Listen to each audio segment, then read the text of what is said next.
So, hello class 7 students, welcoming you all back to your chapter one last time. तो ये chapter हमारा आखिरी बारी हम इस चैप्टर को करेंगे. मींस इस चैप्टर का लास्ट एपिसोड है ये episode number 8 which is your last episode of this particular chapter. So let us move forward and start up with that before we move on. Any kind of summary is chapter 2. So let us start. First is the barter system. The barter system existed before money came into existence. यानी कि money से पहले, money के existence से पहले, money के होने से पहले, पैसे के होने से पहले ही बार्टर सिस्टम यहाँ पर था, राइट. एंड उसमें हम लोग जो चीजें थी एक्सचेंज वगैरह करते थे एक दूसरे से, राइट. वो सारी चीजें हो रही थी. Other than this what else was happening was कि a variety of commodities were used to facilitate exchange. यानी कि बहुत सारी चीजों का यूज किया जाता था जिससे कि आपका एक्सचेंज वगैरह है वो हो, है ना. मीन्स एक्सचेंजेस वगैरह, जो एक्सचेंज वगैरह जो बार्टर सिस्टम होता था वो बहुत सारी चीजों के ऊपर होता था, बहुत सारी चीजों के बलबूतों पे होता था, right. The limitations of the barter system led to the development of money as a medium of exchange. यानी कि जो limitations थी, जो कम चीजें थी, जो बहुत लिमिटेशन थी, यानी कि जो चीज एज इन लूपहोल्स थे बीच में बार्टर सिस्टम की, जो गलतियां थी थोड़ी बहुत, वो एज इन खत्म हुई एज इन आपकी मनी के डेवलपमेंट से. मनी जैसे हुआ as a medium of exchange बना, तब से जो है बार्टर सिस्टम के उसमें लिमिटेशंस जो है वो थोड़ी, हम बार्टर सिस्टम को अलग कर दिया एक्चुअली, और मनी एज इन आपके डेवलप हुई. मनी के बारे में हमने और थोड़ा बहुत थोड़ा डेवलपमेंट किया, right. In which we kind of made money, right. उसमें बहुत सारे फॉर्म्स ऑफ मनी हमने देखा जो कि इस टाइम के थ्रू थ्रू चलते गए. So we see many forms of money evolve through this time, right, such as shells, coins and paper currency. है ना, शेल्स मतलब कि कौड़ियाँ वगैरह, है ना, वो कॉइन्स एंड पेपर करेंसी, ये सब हमने इसमें फॉर्म्स जो है पेपर के, पेपर मनी के वो देखे, मनी देखे. जैसे हमने coins, paper currency and shells देखे, राइट. उसके अलावा जो एवोल्यूशन था वो कंटिन्यू किया, right. This evolution continues as we create new and easier ways to make and receive payments, including the QR code that you saw in the illustration above, है ना. तो जैसे हमने QR कोड का देखा था, राइट. तो जैसे कि जैसे वो चीजें थी, वो जैसे हमने शेयर से कॉइन्स, कॉइन से पेपर करेंसी, वैसे ही और नए नए आसान तरीके जैसे हम पैसे दे और ले सकें वो हमने बनाए. जैसे कि QR कोड का भी जो हमने लास्ट इसमें देखा, उसमें इलस्ट्रेशन में यानी कि एक एग्जाम्पल में देखा था ना, वैसा था. तो that is ought, that is it. ये आपका समरी था कि कैसे बार्टर सिस्टम था, कैसे हम और वो चीज़ें एक्सचेंज करते थे, कैसे शेल्स, कॉइन्स, पेपर करेंसी और आजकल क्यूआर कोड वगैरह चीज़ों से हम अपनी पेमेंट वगैरह कर सकते हैं, right. So now let us move with the question and activities. First thing first, how does the barter system takes place and what kind of commodities were used to exchange under the system. यानी ये कैसे barter system चलता था और किन किन चीज़ों का यूज़ करके हम इस सिस्टम में एक्सचेंज वगैरह करते थे, right? So the barter system is a method of exchange in which people exchange goods and services directly without using money. यानी कि जो भी चीज़ या कोई सर्विस या कोई गुड, यानी कि कोई प्रोडक्ट, कोई चीज़ हम एक्सचेंज कर देते हैं without the use of money, money के यूज के बिना हम इस बार्टर सिस्टम में चीज़ें एक्सचेंज करते थे, राइट. अब इस सिस्टम में जो दोनों पार्टियां थी वो एज एन कोई कोई आइटम जो उनको चाहिए होता था, जो भी उनकी नीड थी, उसको एक्सचेंज करते थे, राइट. सो लाइक वाइज जो पार्टीज थी they agree to exchange items that they need, यानी कि जो इनकी जरूरत थी वो चीज़ वो एक्सचेंज कर लेते थे, right. For example a farmer में एक्सचेंज वीट फॉर वेजिटेबल और मिल्क, है ना. जैसे कोई फार्मर है, किसान है, वो वीट के बदले, है ना, गेहूं वगैरह के बदले वेजिटेबल या कोई दूध वगैरह ले लेगा, है ना, क्योंकि उसको वो वीट प्रोड्यूस कर रहा है तो उसके पास काइंड ऑफ सरप्लस होंगी, वो चीज़ ज़्यादा होंगी. तो इसीलिए उसके बदले में जो उसको चाहिए, जैसे कि वेजिटेबल या कोई दूध वगैरह, मिल्क वगैरह, जो whatever he needs, whatever the farmer needs, वो करता था एक्सचेंज उससे, right. Now various commodities were used for example such as cowrie shells, salt, tea, tobacco, cloth, cattle, seeds, grains and other useful goods. यानी कि बहुत सारी चीज़ों को हम इस्तेमाल करते थे, बहुत सारी कमोडिटीज मतलब कि बहुत सारी चीज़ें जो हम यूज़ करते थे इस एक्सचेंज में, वो सारी हम लोग यूज़ करते थे. जैसे कि कौड़ी शेल्स, है ना, कौड़ी मीन्स कौड़ियाँ होती ना, जैसे आपको पता नहीं अब मिलती होंगी कि नहीं, आई डोंट नो, बट कौड़ियाँ होती थी जो कि पुराने टाइम पे राजा महाराजा के वक्त में हम यूज़ करते थे, है ना. नमक, चाय, टबैको, है ना. क्लोथ वगैरह, कपड़े वगैरह भी कमोडिटीज, यानी कि एक्सचेंज वगैरह हम उसमें भी यूज़ करते थे. कैटल वगैरह जैसे कि गाय, भैंसें, घोड़े, है ना, बकरियां, इन सब का भी एज एन चेंज एक्सचेंज होता रहता था कि एज एन तुमको एज एन ये चीज़ें चाहिए, ये चीज़ चाहिए, इतनी बड़ी चीज़ है कोई, तो 2 घोड़े दे दो मुझे, है ना. सो काइंड ऑफ वो भी उसकी एक चीज़ की वर्थ एज एन शो करने के लिए वो चीज़ें भी हम उसमें दिखा सकते हैं। अदर देन दैट, जैसे बाकी चीज़ें जैसे कि कोई ग्रेन हो गया, सीड्स हो गए, है ना? जैसे हमने देखा कि farmer was ready to exchange his wheat for vegetable and other things, right? Like milk and everything. So whatever he needs and whatever he produces, तो उसके exchange में उसके बदले में he can take whatever he needs, right? So वही चीजें थी. Although the barter system fulfilled people needs, it had several limitations that eventually led to the invention of money. मतलब कि चाहे जो बाटर सिस्टम था वो लोगों की जितनी भी जरूरतें जितने भी नीड्स थी उसको वो कवर अप करता था, उसके लिए वो ठीक था. बट उसमें कुछ कुछ चीजें थी, कुछ कुछ लिमिटेशंस थी, है ना, कुछ कुछ दिक्कतें थी, जिसकी बदौलत मनी की इन्वेंशन हुई, जिससे कि मनी का आविष्कार हुआ, राइट? तो वही हम आगे देखेंगे, है ना. आगे क्या देखेंगे, अब तो हमने पूरा चैप्टर ही देख लिया. तो आगे जो देखना तो आपने पिछले पिछले एपिसोड में देख लिया होगा, कैसे कैसे लिमिटेशन और कैसी कैसी चीजें मनी के पास आई, एड मनी बनी, और कैसे कैसे लिमिटेशन है मनी आई, है ना. तो वो आप अपना कुछ छोड़ रखा होगा तो do not forget to watch the last episodes whatever you have missed out, right. Question number 2 जो है, what were the limitations of the barter system, यानी कि बार्टर सिस्टम के क्या क्या लिमिटेशंस थे. So let us see. So the barter system had many limitations. बहुत limitations थे. जैसे कि it required a double coincidence of want, meaning both people had to want each other's good. यानी कि डबल कोइंसिडेंस ऑफ वांट में मतलब कि जो दो लोग एक्सचेंज कर रहे हैं ना चीजें, उन दोनों की एक्सचेंज जो कर रहे हैं चीजें, उन दोनों को जैसे ए एंड बी है ना. Let's say A and B are exchanging things. So whatever A is exchanging, है ना, जो भी ए दे रहा है वो बी को चाहिए, है ना, और जो भी बी दे रहा है वो ए को चाहिए, है ना. तो मतलब कि जो दोनों पार्टीज हैं, दोनों लोग हैं जो एक्सचेंज कर रहे हैं, उनको एक दूसरे की जो चीज है वो दोनों ऑफर कर रहे हैं, वो उन लोगों को चाहिए. तो this is the double coincidence of want, मतलब कि जो whatever they want they are getting. This is kind of limitation, क्योंकि ऐसा बहुत बारी फुलफिल नहीं हो पाता था, है ना. और अगर फुलफिल नहीं हो पाता, मुझे वो चीज चाहिए ही नहीं, तो मैं क्यों ट्रेड करूं, है ना. So it is kind of disadvantage to me, that is why limitation. Second was there was no common standard measure of value, making it difficult to decide fair exchange. है ना, मतलब कि कोई कॉमन स्टैंडर्ड नहीं था, यानी कि ऐसे ये नहीं था कि इसका इतना, है ना. लेट्स से मुझे कुछ जैसे एक ऑक्स चाहिए, है ना. लेट्स से मतलब ऑक्स इन द सेंस, और इजी कर लेते हैं, मुझे घोड़ा चाहिए मान लो, है ना. तो उस घोड़े की क्या रेट है, आई डोंट नो. कोई मुझे कह देगा कि भैया, कोई मतलब कोई एज ए मेजर नहीं, कोई मुझे कह देगा कि भैया तू इतना इतना ऐसे लेट्स से इतने इतने बोरी गेहूं के दे दे, है ना. आई डोंट नो, मुझे नहीं पता. कोई कह देगा कि भैया तू मुझे 2 के 3 बकरियां दे दे, है ना. कोई कुछ कह देगा, कोई कुछ कह देगा, मतलब कि कोई कॉमन चीज नहीं थी, कोई कॉमन मेजर नहीं था वैल्यू का, कोई कॉमन स्टैंडर्ड मेजर नहीं था. तो इससे जितने लोग उतनी बातें, जितने लोग उतना प्राइस, सबका अपना अलग अलग चीजें थी. और वो अलग अलग चीजें भी मतलब ये नहीं कि बंदे मतलब मुझे जैसे कि मैं मान लूं कि मान लो मुझे वीट में ही बताया है कि 2 बोरे 3 बोरे 4 बोरे, नहीं. कोई बोलता है कि बोरे इतने वीट के, कोई कहेगा कि भैया मुझे बकरियां चाहिए, कोई मुझे कुछ कहेगा. अब जिसको जो जरूरत है वो उसमें वो चीज एक्सचेंज कर रहा है. तो that is why had a kind of disadvantage as well. Other than that, many goods were not divisible, such as animals. अब कुछ कुछ चीजें जैसे एनिमल्स को अगर हम एक्सचेंज करने जाए ना, जैसे आई नीड समथिंग एंड मेरे पास कोई एनिमल वगैरह ही है, तो मैं उसको एक्सचेंज करने जाऊँ, बट वो जो चीज मैं लेके आ रहा हूँ पूरे एनिमल के वर्थ भी नहीं है, है ना. लेट्स से मैं, जैसे हमने एक एग्जांपल भी देखा था ना फार्मर वाला, तो वो फार्मर को जैसे कोई स्वेटर लेने गया, अब वो पूरी भैंस तो नहीं दे आएगा स्वेटर के लिए, एक स्वेटर के लिए, right. So that is why वो डिविजिबल नहीं है ना. मैं इसको ये थोड़ा ना कहूँ कि भैया अच्छा मेरे को स्वेटर चाहिए, एक काम करता हूँ मैं ना इसका मुंह काट के तुझे दे देता हूँ, तो उसके भी क्या काम, right. It was not divisible. तो बहुत सारे जो गुड्स थे, बहुत सारी जो चीजें थी, वो डिविजिबल नहीं था, right. It was not divisible. That is why it created another limitation. Right? Goods like grains and fruits were not durable and could spoil easily.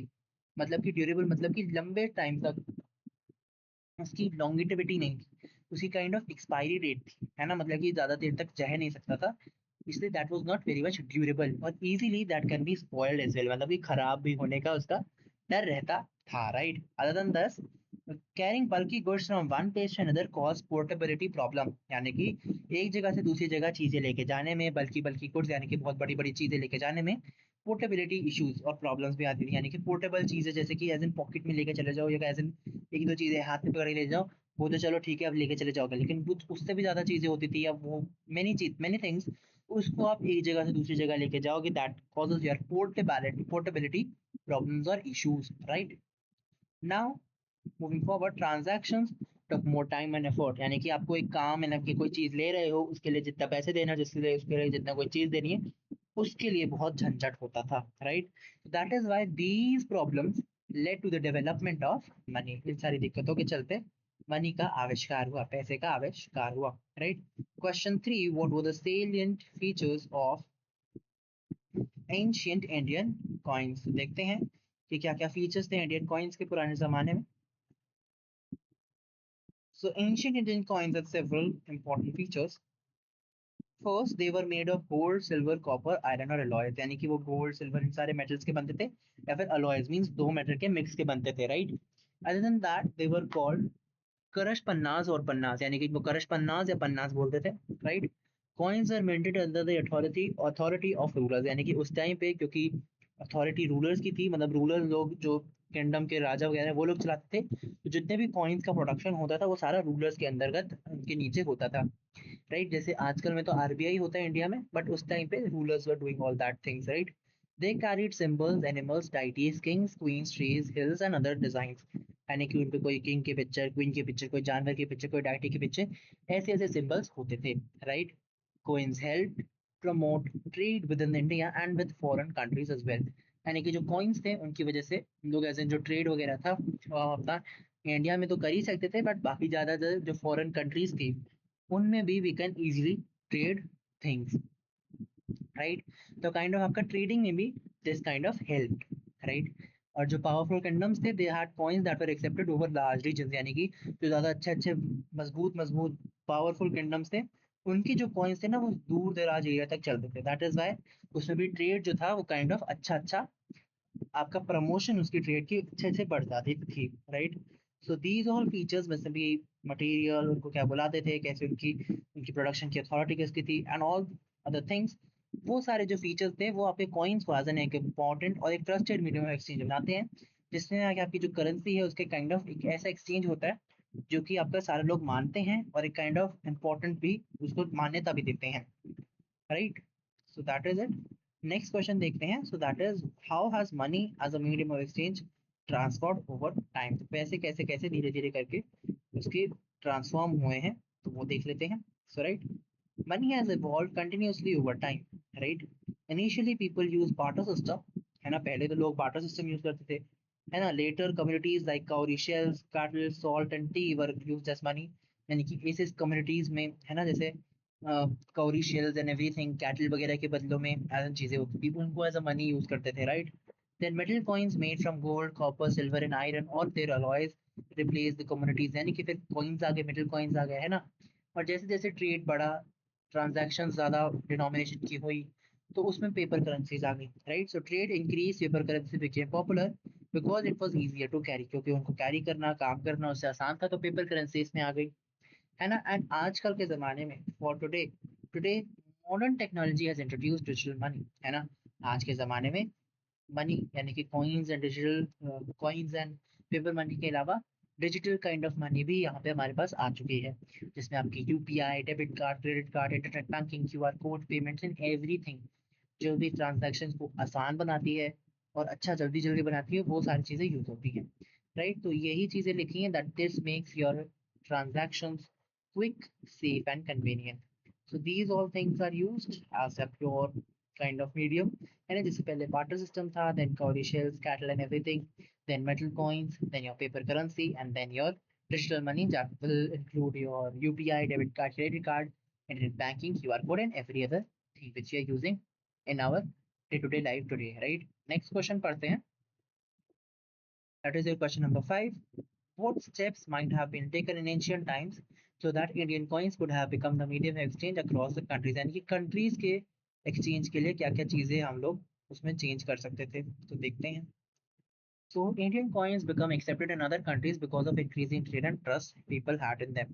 है ना? मतलब इंडियन के जो कॉइन्स थे, यानी कि हमारे जो कॉइन्स थे, वो बहुत सारा बाकी कंट्रीज में भी एक्सेप्ट किए जाते थे खुशी खुशी, क्योंकि हमारा जो ट्रेड था वो धीरे धीरे बढ़ रहा था और लोगों को हम पे ट्रस्ट भी था, so they were willing to use them as well, right?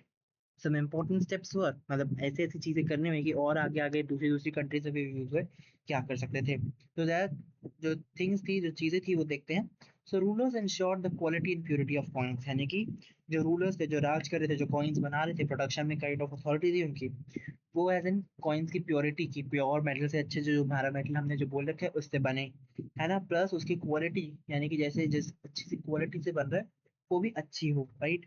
Coins at standard weights and sizes, यानी कि उनका एक स्टैंडर्ड वेट था कि इतने इतने वेट के, इतने इतने साइजेस के कॉइन्स बने, तो वो, है ना, so they had kind of standard weights and sizes, right. Special symbols and royal emblems increase people's trust, right.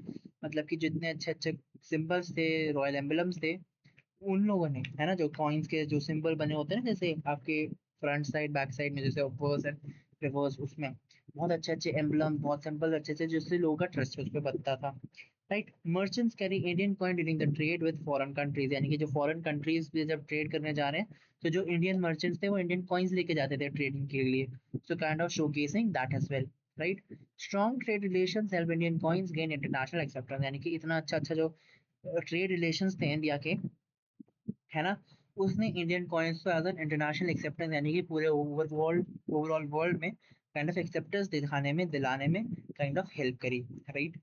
As a result Indian coins became widely used in international trade, धीरे धीरे जो Indian coins थे वो धीरे धीरे आपके international trade में भी आने लगे, राइट। आगे देखते हैं, यहाँ पे एक काइंड ऑफ चीज लिखी है, that is like read the following line from Arthashastra. An annual salary of 60 panas could be substituted by an adaka of grain per day, enough for 4 meals. An adaka is equal to 3 kg. What does this indicate about the value of 1 panna? The fine for failing to help a neighbor was 100 panas. Compare this with the annual salary. What conclusion can you draw? Well, the amount of human value is being encouraged through this. Draw this. Acha. Can you draw about the human value? Okay, okay. So एक annual salary एक 60 panas जो थी substituted उसको as in अदका of grain per day, यानी कि 4 meals के लिए जितना खाना बनता था, जैसे एक अदका मतलब कि 3 किलो आपको वो देते थे, दैट इज काइंड ऑफ आपका एक पना का वो काइंड ऑफ वो दिखाता है। तो ये चीजें हैं कि काइंड ऑफ उसमें जो आपका ये एज इन चीजें थी ना, तो क्या स्टैंडर्ड था वैल्यू का, वो सब कुछ दिखा रहा है, तो लेट्स सी। तो पहली चीज है कि एक पन्ना का क्या वैल्यू था, राइट। सो सी जो पैसेज है उसमें ये निरेट करता है कि that's the annual salary of 60 panas could be exchange for enough grain to provide food for 4 meals every day throughout the year, है ना। मतलब कि जो एनुअल सैलरी ना 60 पनास थी, उससे हमें ये पता चलता है कि 60 पनाह की सैलरी ना आपको एज इन उससे एक्सचेंज कर सकती है कि एक साल में एक बंदा जो 4 खाने खा रहा है ना, एक दिन में 4 मील्स खा रहा है ना, let's say breakfast lunch snack dinner whatever, है ना, 4 मील्स जो एक बंदा खाएगा साल भर, तो एक दिन में जो 4 मील्स खाएगा ना पूरे साल में भर, तो उससे एज इन 60 पन्ना एक्सचेंज हो सकते हैं। मतलब कि ये क्या इंडिकेट कर रहे थे, this indicates that one Panna had considerably purchasing power and was an important unit of currency in ancient India, है ना। मतलब कि ये बता रहा है कि उस टाइम पे जो एक पन्ना था उसका काइंड ऑफ बहुत ही कंसिडरेबली परचेसिंग पावर अच्छी थी, साथ ही साथ बहुत इंपॉर्टेंट यूनिट था आपकी करेंसी का in your ancient India, right. Compare the fine of 100 panas with the annual salary. What conclusions can you draw about the human value being encouraged?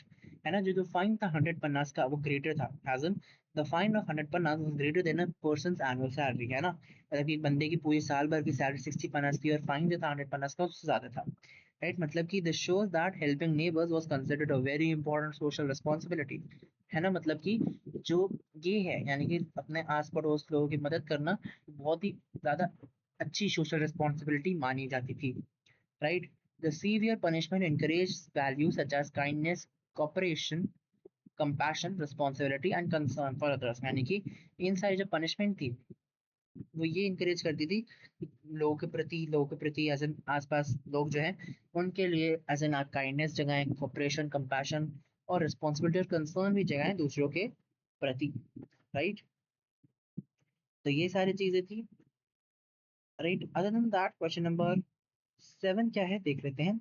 Right an enact script skit to show how people may और persuade each other to use cowrie shells or other item as a medium of exchange. This you can do it by your own, but या मतलब क्या आप ऐसे दिखा सकते हो ऐसे लोग कैसे एक्सचेंज कर रहे हैं गुड्स, है ना, एक ट्रेडर जो कि कवरी शेयर्स दिखा रहा है, कैरी कर रहा है, काउंट कर रहा है, वो सब। So this is kind of you all to do, है ना। मैंने मॉडल आईडी यहाँ पे लिख दिया, you can try doing by your own, right. The question 8 is the RBI is the only legal source that prints and distributes paper currency in India. To prevent illegal printing of notes and their misuse, the RBI has introduced many security features. Find out some of these measures. है ना, मतलब कि RBI ने security reasons के लिए Indian currency notes के लिए बहुत सारे सिक्योरिटी फीचर्स निकाले, तो क्या क्या है?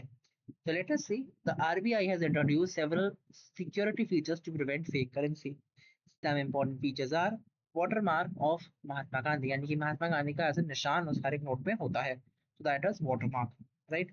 Security thread, kind of एक thread लगती है जैसे security thread जो कि आपको बताती है that is a kind of आपका फेक नोट नहीं है ना? कलर चेंजिंग इंक और हायर डिनोमिनेशन नोट, है ना, जिसकी इंक कलर चेंज कर रही है ना, कलर चेंजिंग इंक मतलब कि जितने जितने जो नोट्स उनके हर एक की इंक जिससे लिखा जा रहा है ना, कलर अलग है ना, और हायर डिनोमिनेशन के नोट्स हैं, ज्यादा नोट्स हैं, राइट? सी थ्रू रजिस्टर, है ना, latent image, right, micro lettering यानी कि बहुत छोटा छोटा लिखना, raised printing for visual impaired person, यानी कि जो उनको देखने में दिक्कत है उनके लिए रेज प्रिंटिंग, यानी कि जो पेपर है उसे थोड़ा एज एन भरा के, एज एन उभर के, मतलब थोड़ा सा ऊपर में प्रिंट करना है, काइंड ऑफ ऊपर इन सेंस कि आपको फील हो सके, right? Identification marks and serial numbers, यानी कि एज एन एक एक उस पे करेंसी नोट पे एज एन कोई आइडेंटिफिकेशन मार्क लगाना, एज एन सीरियल नंबर देना उनको, वो सब, है ना? So these features help people identify genuine currency notes. तो ऐसी ऐसी चीजों से जो लोग हैं वो जेन्युइन करेंसी नोट्स को पहचान पाते थे, right? So this was all things, right? Question number 9. Interview a few of your family members and local shopkeeper and ask them their preference on making and receiving money. Do they prefer cash or UPI? तो वो cash prefer करते हैं, UPI. I myself prefer UPI actually. So that is why like I have written something more than the UPI. So let us see. So today many people prefer UPI because it is quick, right, convenient, secure and does not require carrying cash. है ना, क्योंकि बहुत आसानी से आप जल्दी से कर सकते हो, बहुत आपका सिक्योर है, आपका पैसे जैसे आप लेके घूम सकते हो तो वो घूम जाते हैं, गिर जाते हैं। So kind of that is why easy है ना, आपको सेफ भी है, प्लस आप कैरी करना नहीं चाहिए, मतलब आपको कैश लेके जाने की घूमने की ज्यादातर जरूरत नहीं पड़ती, है ना? Plus payment can be made instantly using mobile phone and QR code, यानी कि क्यूआर कोड और मोबाइल की हेल्प से हो जाता है। whereas however some people still prefer cash, है ना?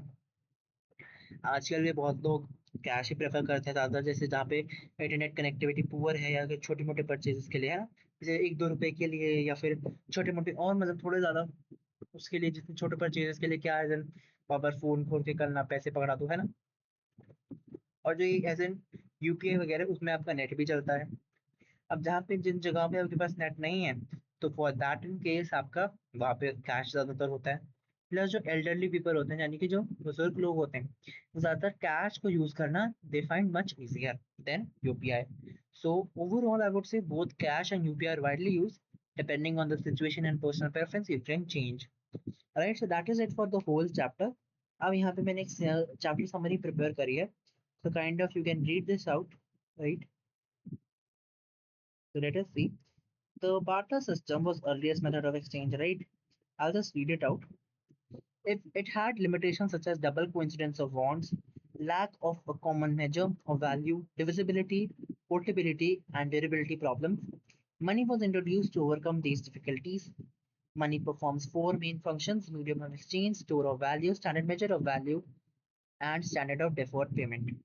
Money evolved from barter, commodities, metal coins, to paper currency and to digital money like UPI cards and QR codes.